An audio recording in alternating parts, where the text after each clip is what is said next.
નમસ્તે મિત્રો, જો તમે પુષ્પા ઇમ્પોસિબલ સિરિયલ જોતા હો તો તમે હાલના એક એપિસોડમાં નાણાવટી સરને સ્વરા તથા ગોલુ સાથે સાપ સીડીની રમત રમતી વખતે એવું કહેતા સાંભળ્યા હશે કે શા માટે દર વખતે સીડીથી ઉપર અને સાપથી નીચે જવાય.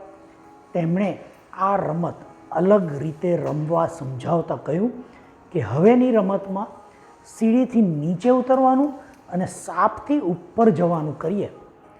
શું આ વાત અન્ય રમતમાં ઉપયોગમાં લઈ શકાય? ચાલો એક અન્ય રમત માટે આ કઈ રીતે કરાય તે જોઈ તેમાંથી કંઈક બોધ લઈએ. આપણે બધા સંગીત ખુરશીની રમત જાણીએ જ છીએ. નાનપણમાં શાળામાં અને પારિવારિક કે સામાજિક મેળાવડામાં નાના બાળકો માટે આ રમત ખાસ રમાડાતી અને એમાં મોટા પણ ભાગ લેતા. આ રમતમાં જેટલા સ્પર્ધક હોય તેના કરતાં એક ખુરશી ઓછી રાખી તેને રાઉન્ડમાં ગોઠવી બધા સ્પર્ધકને સંગીત વાગે ત્યાં સુધી આ ખુરશીની આજુબાજુમાં લાઇનમાં ચાલવાનું અને જ્યારે સંગીત બંધ થઈ જાય એટલે નજીકની ખુરશી ઉપર ઝડપથી બેસી જવાનું. જે સ્પર્ધક ખુરશીમાં બેસી ના શકે તે રમતમાંથી બહાર થઈ જાય. ત્યારબાદ એક ખુરશી ઓછી કરી ફરી સંગીત ચાલુ કરી ફરી રમત ચાલુ કરાય. આમ દર વખતે એક સ્પર્ધક બહાર થાય અને એક ખુરશી ઓછી કરાય. અંતે કોઈ એક સ્પર્ધક આ રમતમાં જીત મેળવે, બાકીના બધા હારનો અનુભવ કરાય. પરંતુ જાપાનમાં આ રમત પેલા નાણાવટી સરના કહ્યા મુજબ અલગ રીતે રમાય છે.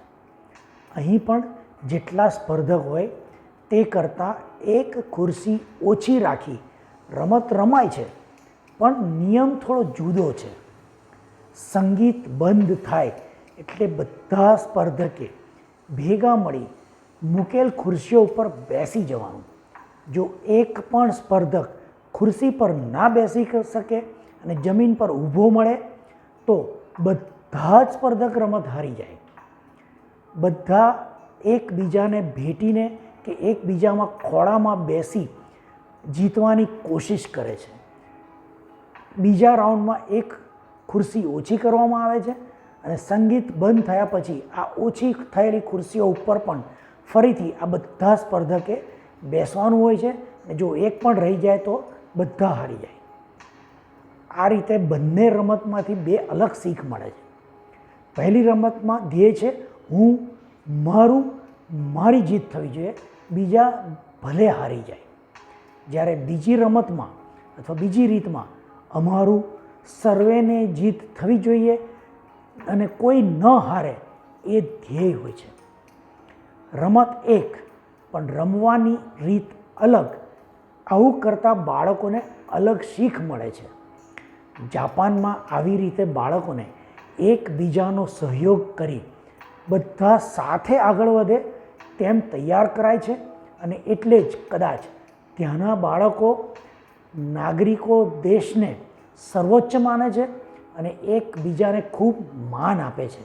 જ્યારે અહીં ભારતમાં બાળકો એકબીજા સાથે સ્પર્ધા કરી બીજાને નીચો દેખાડવાની શીખ મેળવે છે, જે આગળ પણ આવું કરવા પ્રેરાય છે. તો જોયું મિત્રો, દૃષ્ટિકોણ બદલી જો જીવન જીવવાની તૈયારી બતાવીએ તો જીવન કદાચ આવું અને વધુ આનંદિત થઈ શકે, સંતોષી થઈ શકે. તમારું શું માનવું છે? જો આ વિડીયોનો સંદેશ તમને ગમ્યો હોય તો આજનો આ વિડીયો લાઈક કરજો, એને શેર જરૂર કરજો જેથી યુટ્યુબ એને વધુને વધુ લોકો સુધી પહોંચાડે. આ ચેનલ સબસ્ક્રાઈબ કરશો અને કરાવશો તેવી અપેક્ષા સાથે નમ્ર વિનંતી છે. આવતા અઠવાડિયે એક નવા વિષય પર ગુજરાતીમાં એક નવી વાર્તા અથવા નવી વાત સાથે ફરી મળીશું. ત્યાં સુધી રજા આપશો. આવજો.